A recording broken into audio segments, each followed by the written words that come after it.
ఈ జాబితాలో తమన్నా తప్పకుంటారు.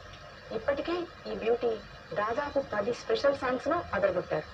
ఇప్పుడు ఈ ప్రస్తావన ఎందుకంటే హిందీ చిత్రం స్త్రీ 2లో తమన్నా చేసిన స్పెషల్ సాంగ్ ఆజ్ కీ రాత్ విడుదలైంది. ఈ పాటలో తమన్నా అదిరిపోయే స్టెప్స్ వేశారు. శ్రద్ధా కపూర్, రాజ్ కుమార్ రావ్, పంకజ్ త్రిపాఠి, అభిషేక్ బెనర్జీ, అపర్ శక్తి ఖురానా లీడ్ రోల్స్ లో అమర్ కౌశిక్ దర్శకత్వంలో రూపొందిన చిత్రం స్త్రీ 2. ఈ చిత్రం ఆగస్టు 15న విడుదల కానుంది.